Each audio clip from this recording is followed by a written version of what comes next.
Our headline story: remittances are a major support and in some cases a major boost to many economies in sub-Saharan Africa.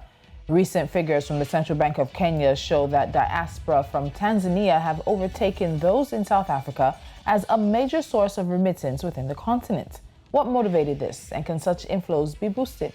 And how is the rest of the continent faring with remittances? This is our focus today. I'm Tolulope, Adeleru Balogun. Welcome. This is Business Edge.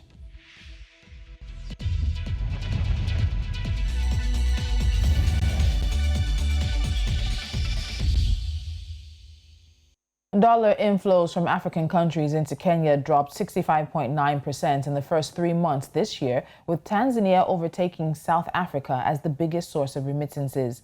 New data from the Central Bank of Kenya shows that Kenyans living across the continent sent home $39 million, about 4.2 billion Kenyan shillings between January and March, compared to $114.7 million.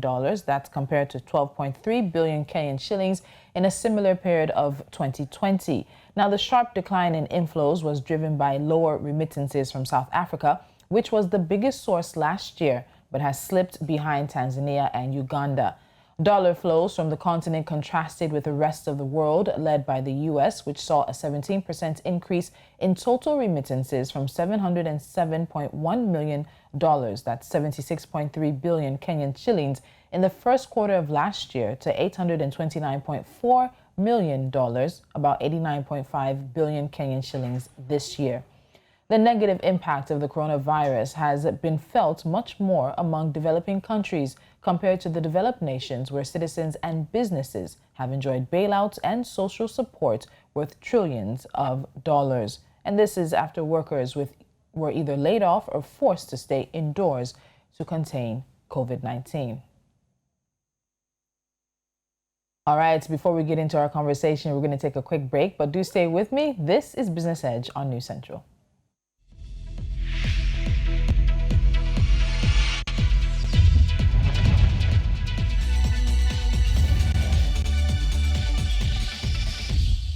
Joining me on Business Edge today is economist and researcher Mtwalo Msoni, who's joining us from Lusaka, Zambia. Mtwalo, it's good to see you once again. Good to see you too. All right, let's start with this. So in March of 2020, Kenyans in the diaspora sent home about $290.8 million, which is a 27% jump from the $228.8 million that was sent home in March 2020. The largest share of remittances in March came from the U.S. Remittances from the U.K. then took second position with $32.6 million. Saudi Arabia was third with $11.6 million, and other leading sources of diaspora remittances were Canada and Australia, which have about $8.4 million each. But from African countries, Tanzania and Uganda overtook South Africa for the source of highest remittances from the continent for Kenya. So do we know what's responsible for this? So obviously we've seen lower remittances for South Africa as one part of this equation, but apparently more remittances from Tanzania and Uganda. Or what's the situation with that? Well, I think it's important to, first of all, reflect upon the factors that affect these remittances in the first place. And it basically has to do to a larger extent with the income, disposable income that's available to people who are sending these remittances back home. It has to a large extent to do with the numbers of people who are actually in these countries. It has to a large extent to do with the welfare of the people in these countries compared to the people who are back home. It has to some extent to do with what these people who are not home in different countries want to spend on back home. And we have seen that some of these factors have been altered in different ways during the COVID pandemic period. And I think one attributing factor that we can point to already as to why Tanzania might have overtaken South Africa is obviously the fact that Tanzania had maintained some level of economic activity during the COVID period, not having lockdowns, not having restrictions like South Africa had done. And we do know that in all of these countries, the amount of disposable income that's been made available to citizens has varied and to the most extent has declined during the period under review. So if you look at all these compelling factors, I think it basically explains as to why South Africa might have been overtaken for the first time. There's also the issue of some people had been forced to go back home. They had run out of jobs, they had run out of business. So when we look at all these things, I think it basically gives us an explanation of why there's been a change in remittances. Okay, makes sense. Now, we see that foreign remittances are a major support to Kenya's economy, and not just for Kenya, to actually many low-income families across the continent. Inflows rose to the highest level in 2020, reaching about $3.094 billion, which has beat the World Bank's predictions of a decline in remittances to third world nations. And we'll get into that a bit later. But specifically for Kenya, what do remittances do in terms of the economy, in terms of keeping people afloat as well in Kenya? Well, from an output perspective, a gross domestic product perspective, remittances would contribute to consumption. So this is consumption by individuals. Of course, it increases the amount of income that's available for one's consumption and ultimately has a positive outlook on growth. From another microeconomic perspective, remittances help with balancing out issues of terms of trade, issues of balance of payments, and can help stabilize the currency. Remittances come in, of course, in foreign currency, converted back to local currency, and can help strengthen or maintain the strength of the local currency. Remittances also can act as a replacement for the debt burden that most countries fall under. Remittances, most cases, are some forms of grants. They are granted amounts to individuals in country, to businesses in country, and this can help out in terms of the country's reliance on its own resources and not looking towards borrowing from external sources to be able to maintain good balance of trade, good balance of payments, and a strong foreign currency to local currency exchange rate. Okay. I'm happy you mentioned GDP, because sometimes when you have this remittance conversation, people are looking at it in different sides. The share of what remittances mean to a country's GDP versus what also remittances mean in absolute terms. So in absolute terms, Nigeria continues to be the country that is getting the highest level of remittances. But when it comes to GDP and the percentage of a country's economy, in general, what we find is that economies of smaller, poorer, and more fragile countries are more dependent on remittances.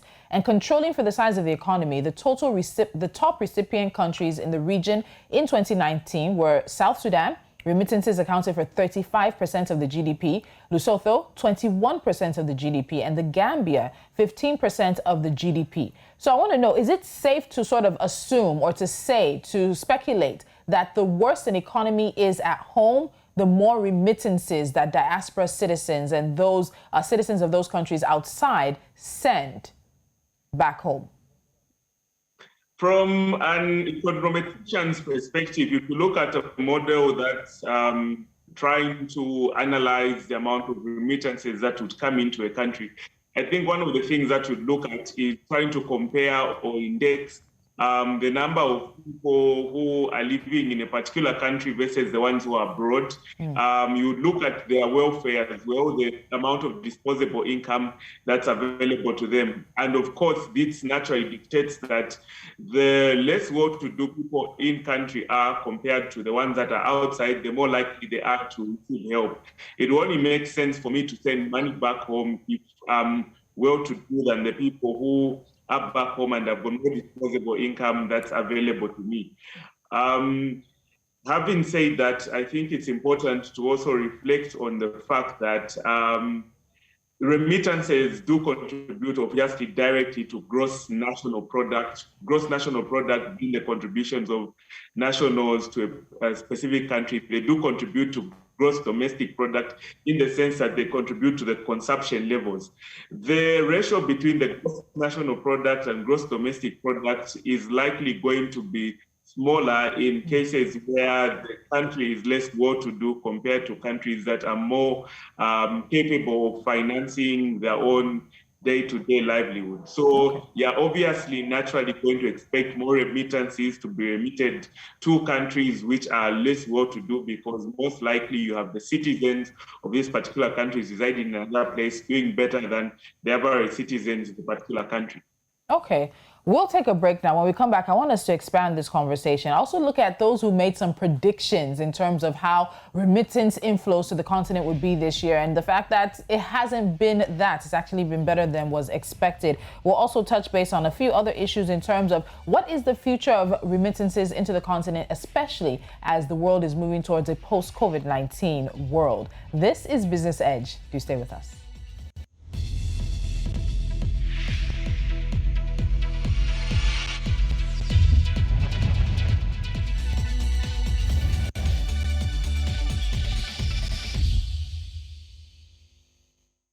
Still with me is economist and researcher Mtwalo Msoni, who's joining us from Lusaka, Zambia. So let's go back to Kenya's remittances for 2020. They actually beat the World Bank predictions, and it's not just them, but it wasn't also only the World Bank that expected remittances to fall for sub-Saharan Africa. The Brookings Institute also said that remittance flows to sub-Saharan Africa are projected to decline by 8.8% to $44 billion in 2020, followed by a further decline of 5.8 billion to 41 billion, or rather 5.8%, I beg your pardon, to 41 billion in 2021. But this is not how things turned out. So what did these financial institutions seemingly miss when it came to how 2020 played out in regards to remittance inflows into the continent? Remittance inflows are influenced by two factors. There's the supply side, the amount of income that you would have disposable and be able to remit. There's a demand side, the welfare as it is for the different citizens of the country. So in this case, I think the basic thing that influenced remittances more is the demand side, in the sense that the welfare of the people within Kenya was not as good, and this basically forced from the supply side to remit more to compensate for the shortfalls in the welfare of the people. I think that's a basic explanation that you can give in this case. So does that explanation also work if you move from somewhere else, let's say from Kenya to South Africa or from Kenya to Nigeria, and the fact that generally across border in sub-Saharan Africa did not fall by as much as was predicted? So would that same explanation also work the supply and demand conversation? Yes, it does. Countries as well, but we need to bear in mind that the demand side, we're not undervaluing the contribution of the demand side, because ultimately you need to have that disposable income for you to be able to remit. But in this case, what triggered most of the remittances and increase in the remittances might not have been that there was more disposable income, but there was more need for the use of the income from this case. So people might have digged into the reserves, and if you look at it more closely, we'd actually find out that people had to spend way more in percentage things of what they usually have in terms of their disposable income. Okay, so let's stay on this, because it is interesting that in a post-COVID time, even though there are some who are still in lockdown and facing a second, maybe third or even fourth waves, what we expected was that as a result of job cuts, pay cuts, and even lockdown measures, we expected that Africans living in other African countries would be unable to send home money, or rather they'd send less than they usually did. And this is the reason that there was this projected drop in remittances globally. You have vaccines coming out now. You have travel slowly restarting. So looking at the figures we've had for March, what are you anticipating when we get into some of the figures that are coming in for an April, a June, as we move into the mid-year and there's more opening up of the economy around the world? There's likely going to be a positive outlook for countries whose remittances have traditionally fallen, countries that are getting back to their feet, resuming economic activity, and would see nationals of Kenya in those countries also probably picking up from their businesses, from their day-to-day income activities rise. There might be a fall in remittances coming from developing countries, as this particular from developed countries, as developing countries get back to their feet. So this is likely going to balance out, and we're likely going to see remittances as they were in 2018, pre-COVID times as things get to balance out and get back to normal. So from the supply side of things, a decline, the demand side of things, probably a slight increase in terms of remittances. There's also an important factor that can be considered as an instrumental variable in contributing to remittances, which is the issue of foreign direct investment. More remittances are expected when foreign direct investment projections are pretty good for different countries. So as we see an improvement in the outlook of foreign direct investment, we might see more remittances getting into the country by nationals of the country. Okay, so let's expand this just a bit before we start wrapping things up. Remittances, which are just basically money that's sent back by migrants to their families back home, also provides a financial lifeline to millions of households across the continent. The flow of this remittances to low and middle income countries was actually $550 billion in 2019. That's a lot. But the surprising fact is that the remittances actually surpassed foreign direct investment, and they also surpassed official development aid. These are also only recorded flows. The true size, including those that happen through informal channels, is even larger. So Mtwalo, when we look at the fact that remittances to the continent in 2019 were more than FDI, more than development aid, we really have to ask ourselves, what exactly is the true role of the money that is sent back home to the economies across the continent? So you've talked about it in terms of Kenya, but when you look at it continent-wide, what does this money do? What development does it bring about? Is it money that can, in one way or the other, eventually bring about development for the entire country as well, or the continent? Traditionally, remittances have been sent back to developing nations to aid consumption. Unfortunately, not much has been done in terms of investment. The outlook investment is increasing over time, and these figures basically tell us that nationals of these different countries can do so much more in developing our particular countries, and we can take a leading role in investing in our particular countries and grow them out of the poverty traps that they're in, out of the financial crisis that they're in. Figures which are coming from nationals of the country are bound to be more, because we have the heart of the country at the back of our hearts, in our minds, and we are most likely going to send money back regardless of whether there's a COVID pandemic, regardless of whether investment outlooks are bad, regardless of where a country is in debt, because these are the countries that we are a part of, we are nationals of, and we'll still get back to living and want to live in the best environment that's possible for us. All right, so finally, before I let you go, let's talk about the future of remittances across Africa now. 2021 is off to a good start, many would say, in terms of these numbers. But we know that the pandemic has significantly dampened new migration flows worldwide due to widespread travel restrictions, fear of the resurgence of the virus, and of course, unfortunately, weak job prospects. A significant number of unemployed migrant workers are even returning to their countries of origin, which are now having to face the challenge of accommodating hundreds of thousands, if maybe not millions, of returnees, including the provision of healthcare, housing, jobs, and financial support. It's obvious that African governments need to encourage remittances into their economies. How can they do this, Mtwalo? It's a very difficult scenario to analyze and to predict where it's going forward. Of course, people are losing jobs, returning homes.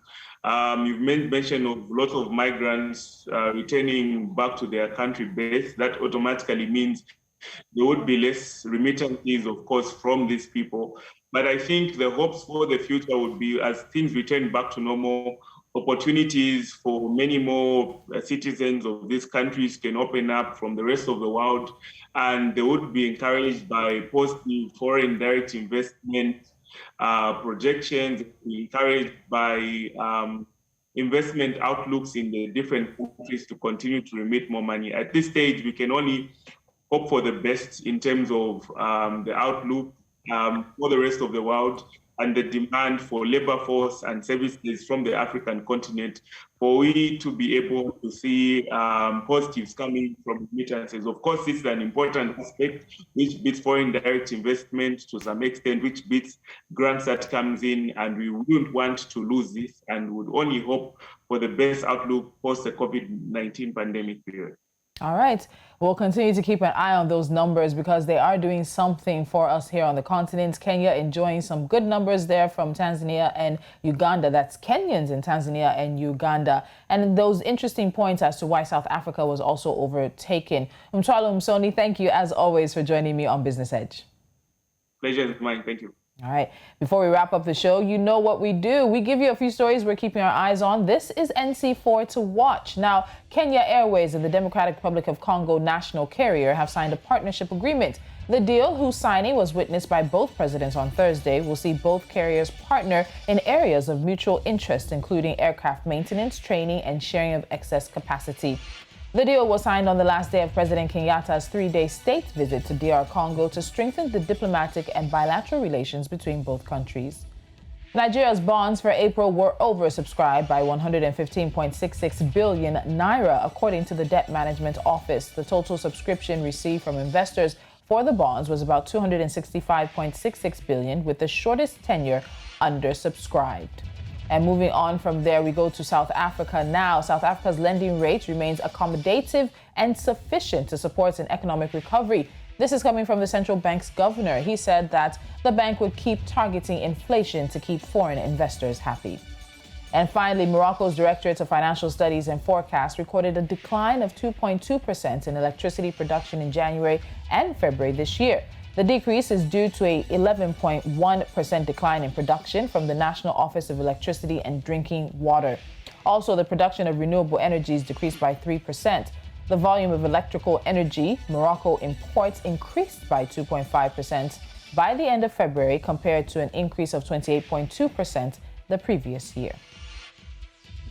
And that's all on this edition of Business Edge. Don't forget to follow us on social media. We are at News Central TV. Head to our website, www.newscentral.africa. Download our mobile app. Just search for News Central TV on your Play Store and Apple App Store. And follow us on YouTube to get any of the interesting conversations on business, financial, and economic news from Business Edge. Until Monday, I'm Tolulope. Adeleru, Balogun. Have a pleasant weekend.